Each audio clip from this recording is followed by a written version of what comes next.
guys, welcome to something a little bit different. Now, those who know me know I do quite a lot of driving. I get around all over the country, and most of it I'm just sitting, listening to music, listening to podcasts, doing whatever I want to do.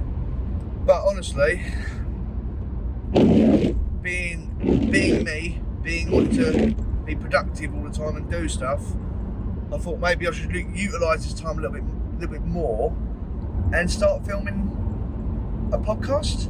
I know a podcast is a little bit of a strange one to do by yourself, but often I am driving by myself and I have internal conversations, usually about fishing, fishing related subjects.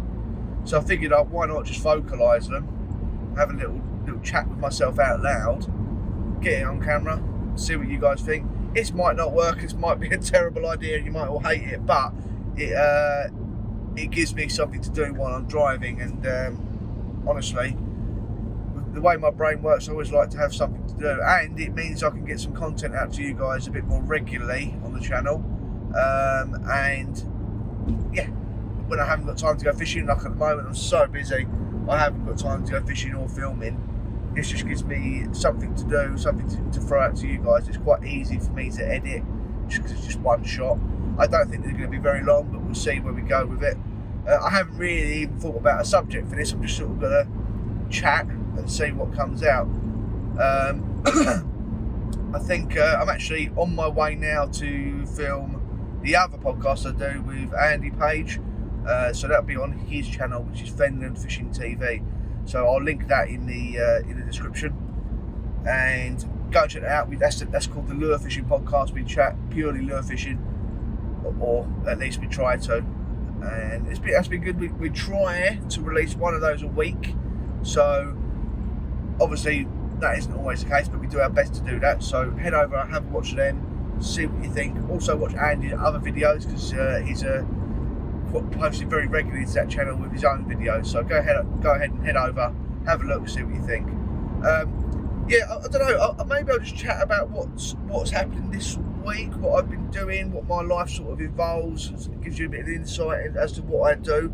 Now obviously, most people know that I've been a tattooist for the past, well, forever, 16 years, something like that. So that's been my life, that's been the way I've earned money. And 8 years ago, or just over 8 years ago, I opened my own shop. I opened Low Tide Tattoo, and that's been a roaring success, and I've loved every second of it. But there's a part of me that always wanted to be outside more. You know, I love fishing, I love the outdoors, I love just being out in nature, doing whatever. I haven't even necessarily got to be fishing. So I decided, well, opportunity arose not so long ago to apply for a position working at Hanningfield Reservoir. So I've got, just to fill you in a little bit, I've got plenty of history at Hanningfield. I've been fishing there since, off and on, since I was about 12 years old. So sort of 20 odd years I've been in and around the place. So I've got a lot of love for it, a lot of history for it, and this position sort of arose.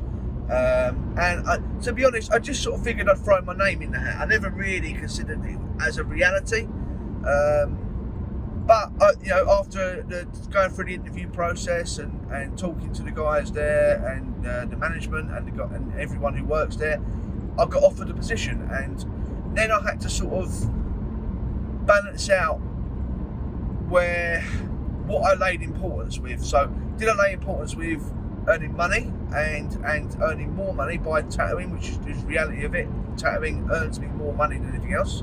Or do I lay the importance with my mental health? Now I'm not saying I've ever suffered really with serious mental health issues, but I do feel better in myself for being outdoors, for being around fishing, being around nature, and I feel it relaxes me. So I decided to go for it. I spoke to my wife and other people close to me and around me and said, you know, what do you think? And I just decided to go for it. And it's, like I said, it's not something I ever really considered doing, but I've gone for it, and I've been there about 2 months now, and I love it. I absolutely love it. It's hard work.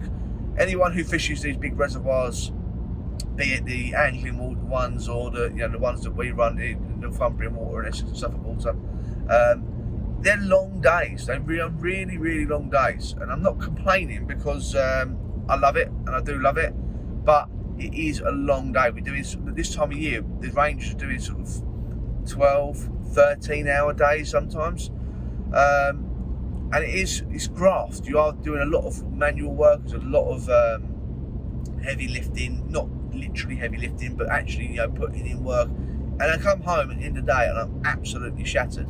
Now compare that to my previous career, or not. So I'm still tattooing, by the way, but my previous full-time job of tattooing, and most of that is sitting on my bum all day, and it's mentally taxing but physically not very taxing at all.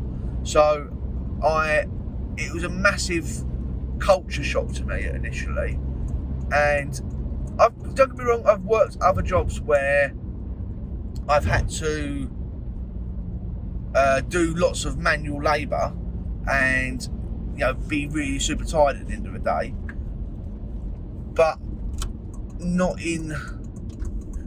the point I'm getting to is I don't resent the work. I don't resent being tired because I love the work itself. So it's not so much of a problem to me that I'm tired all the time, because I actually really enjoy it, and that sort of cemented it for me that it was the right move and I made the right choice.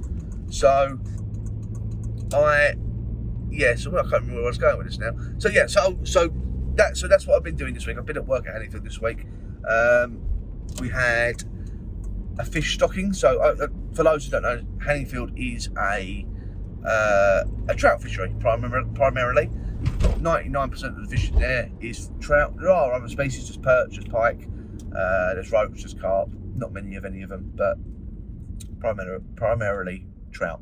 So yeah, we had a trout stocking this week. We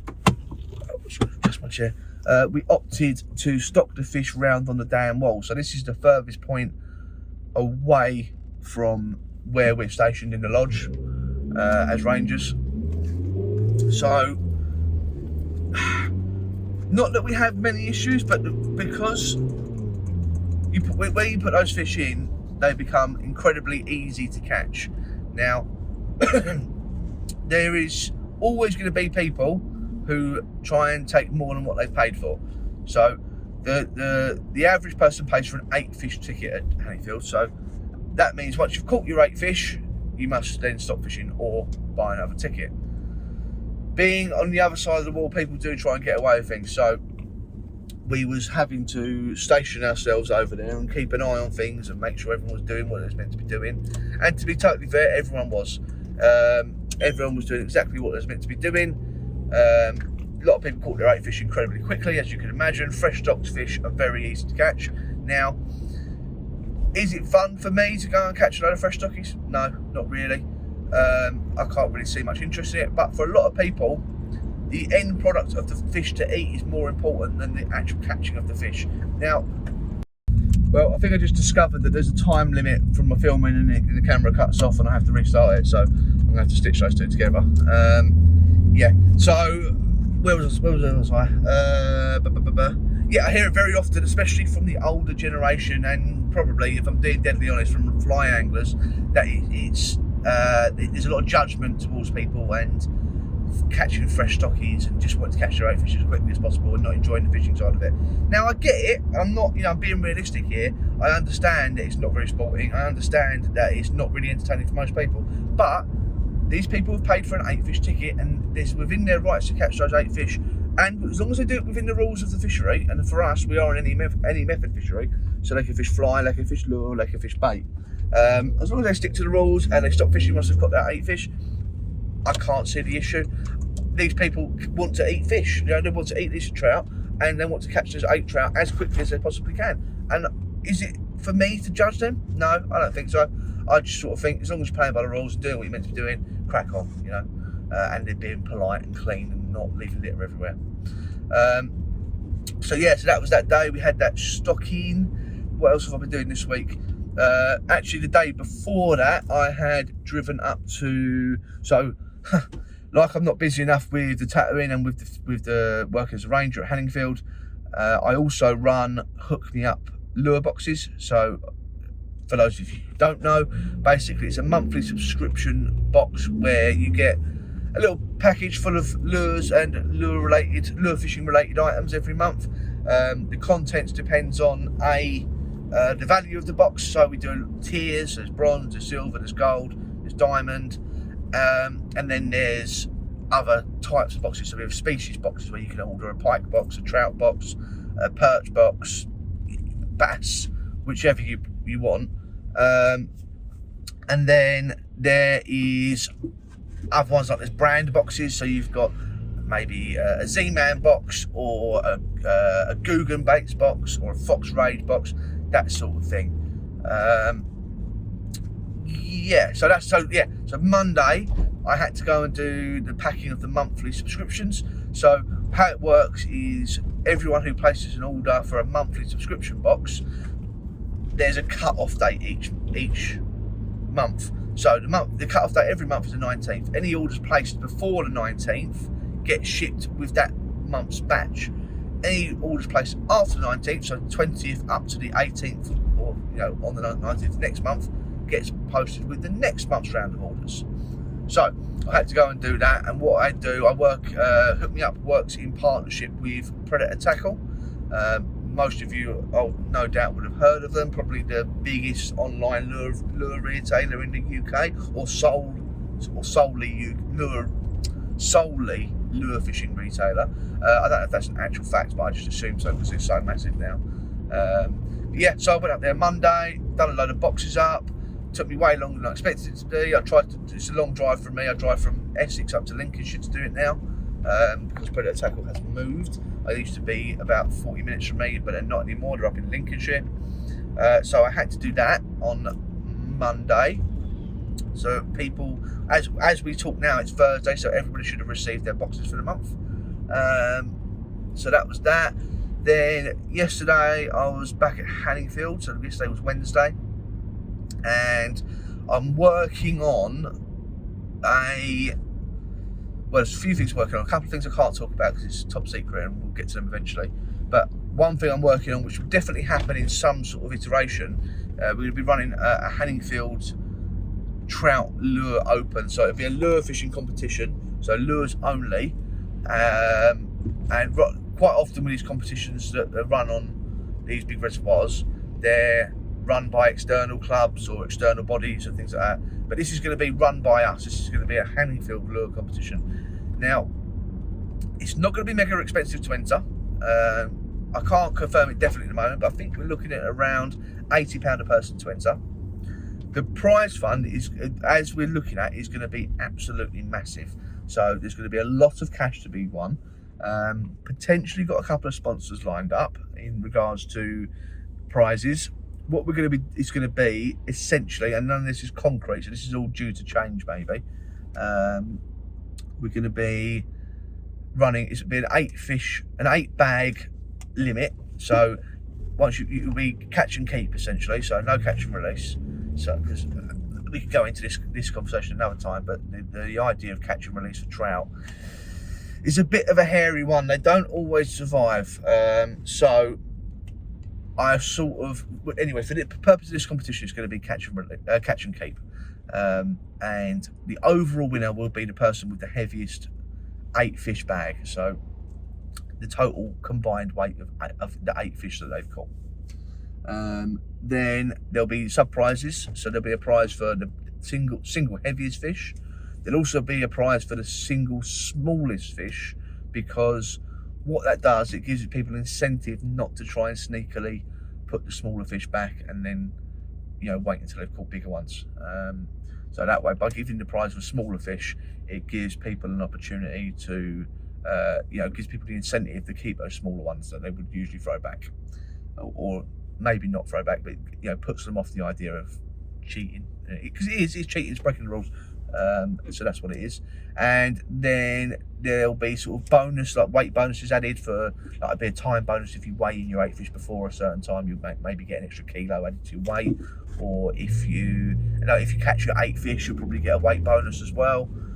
So yeah, it sounds really cool, and I'm really looking forward to it. There'll be quite a lot of anglers. We don't know the exact date yet, but we're looking at September time, which is a fantastic time for trout fishing on Hanningfield. Historically, September has always been a brilliant time for it.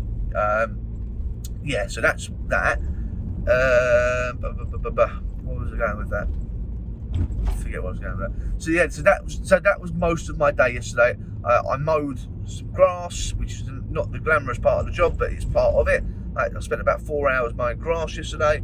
Then we done a little bit of work in the shop, cleaned, done all the boats and things like that. All the stuff that you don't see that goes on behind the scenes. And then, like I said, working on this competition. Yeah, and I say now I'm currently driving up to Andy's Thursday to go and do these podcasts, and then tomorrow I will be back in the tattoo studio tattooing. Saturday, Sunday back at Hanningfield. So that's sort of my week, and gives you an insight into what I do pretty much every week. I think we're going to run out of time again here, so I think it's about 8 minutes last time, so I'm going to cut off and restart. There we go, we're back. Yeah. So yeah, so that's that. That's pretty much. I don't know if this might be the only one of these I ever do. If you all hate them, I won't do very many of them. It's also a little bit shaky because the equipment I've got holding the camera is not particularly sturdy. Maybe we'll change that next time. I'm hoping I can edit out some of the engine noise from my car as well. Yeah, I don't know. Is this something you guys want to see? I'd love to hear some opinions. Like I said, it feels time for me when I'm doing a lot of driving. Like this week, for example, I've done about, if I just include the days where I've done long driving, I've done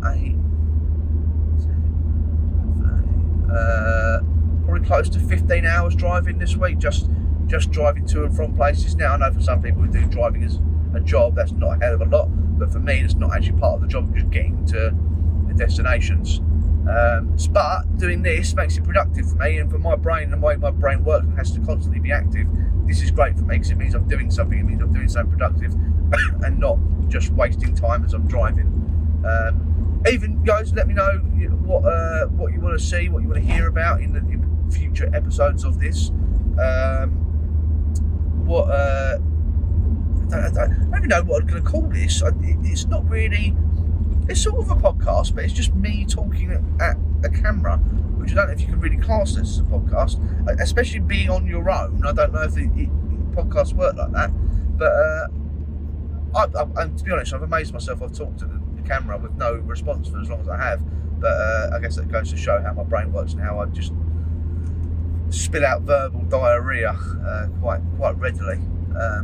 Yeah, maybe give some ideas for a name. I might, by the time I actually put this up, I might have come up with something. But yeah, there's a lot of things I could talk about. Obviously, with Andy's podcast that we do, our podcast I do with Andy.